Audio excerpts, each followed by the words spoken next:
Hello everyone, welcome back to my channel. আমি প্রতিদিন আমার চ্যানেলে আপডেট দিই এবং মোটিভেশনাল ভিডিও আপলোড করি। ভিডিও যদি ভালো লাগে তাহলে অবশ্যই লাইক করবেন, ফ্রেন্ডদের সাথে এবং কাছের মানুষদের সাথে শেয়ার করবেন। এরকম ভিডিও আরও পেতে চাইলে আমার চ্যানেলটি অবশ্যই সাবস্ক্রাইব করবেন, তাহলে আপনিও আমার ফ্যামিলির একজন সদস্য হয়ে যাবেন এবং আমার ভিডিওটি সর্বপ্রথম আপনিই দেখতে পাবেন। আজকের টপিক হলো কোন কাজগুলি করলে যে কেউ তোমাকে মিস করতে বাধ্য। How to make anyone miss you. আপনি কি কোনো রিলেশনশিপে আছেন? ধীরে ধীরে আপনাদের সম্পর্কটা আগের তুলনায় খারাপ হয়ে যাচ্ছে, আপনি তাকে আগের মতো করে আবার ফিরে পেতে চাইছেন? তাহলে এই ভিডিওটি শেষ পর্যন্ত দেখুন। তাহলে আপনি যে ভুলগুলি নিয়মিত করছেন সেটি বুঝতে পারবেন এবং আপনার সমস্ত প্রবলেম আজ সলভ হয়ে যাবে। প্রথমেই বলি, নাম্বার 1, একটি সম্পর্ককে টিকিয়ে রাখার জন্য সবচেয়ে ইম্পর্ট্যান্ট জিনিস কি বলুন তো? হ্যাঁ, আপনি ঠিকই ধরেছেন, ট্রাস্ট। আপনি এমন কিছু করবেন না যাতে আপনার পার্টনার আপনাকে অবিশ্বাস করে। ট্রাস্ট হলো এমন একটা জিনিস যার ওপর কোনো রিলেশনশিপ দাঁড়িয়ে থাকে। নাম্বার 2, তাকে যদি বা আপনার প্রিয় মানুষটাকে যদি খুব বেশি গুরুত্ব দিয়ে থাকেন তাহলে আজ থেকে সেটা একটু কমিয়ে দিন। না, পুরোটা নয়, একটু কমিয়ে দিন। আমরা সাধারণত কি করি, প্রিয় মানুষটার ফোন বা মেসেজ আসার সঙ্গে সঙ্গে আমরা রিপ্লাই করি, কি তাই তো? কিন্তু না, সেটা করলে হবে না। এবার থেকে একটু সময় নিয়ে করব, হামলে পড়ব না। বিকজ আমরা যে জিনিসটা সহজে পাই না, আমাদের আগ্রহ কিন্তু সেটার ওপরেই বেড়ে যায়। যেটা আমরা ইজিলি পেয়ে যাই সেটার ওপর কিন্তু আমাদের আগ্রহ ততটা থাকে না।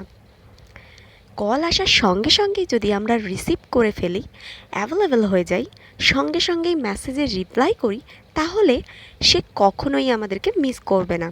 তাই এটিকে একটু খেয়াল রাখবেন, একটু টাইম নিয়ে রিপ্লাই করবেন। এটা তাকে বোঝান যে কিছু একটা চেঞ্জ হচ্ছে। সে এখন, যখন সে এটা বুঝতে পারবে কিছু একটা চেঞ্জ হচ্ছে, কিছু একটা বদল হচ্ছে, তখন থেকেই কিন্তু সে আপনাকে মিস করবে।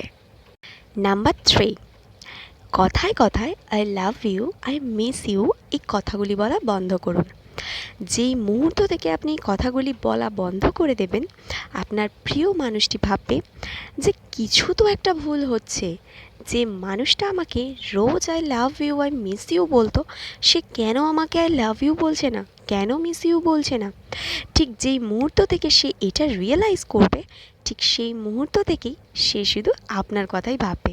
সে যতই গুরুত্বপূর্ণ কাজে থাকুক না কেন, আপনার কথাই সে ভাববে। আর আমরাও তো এটাই চাইছি, তাই না? নাম্বার 4, আচ্ছা, যখন আমাদের প্রিয় মানুষদের সাথে ঝামেলা হয়, ঝগড়া হয়, তখন আমরা কি করি? কথা তো বলতে পারি না, তখন কি করি? মাঝে মাঝে প্রোফাইল চেক করি। For example, FB, WhatsApp check করি, অন আছে কি না, নতুন কিছু আপলোড করছে কি না, কি তাই তো? সুতরাং আপনি যদি হ্যাপি থাকেন, সেই হ্যাপি মোমেন্টের কিছু ফটো হোক, ভিডিও হোক আপলোড করুন। তখন আপনার প্রিয় মানুষটি যখন দেখবে, তখন সে এই কথাটাই ভাববে, আপনার ব্যাপারেই ভাবতে থাকবে এবং এটা রিয়েলাইজ করতে বাধ্য হবে কিছু একটা ভুল হচ্ছে এবং আপনাকে মিস করবে।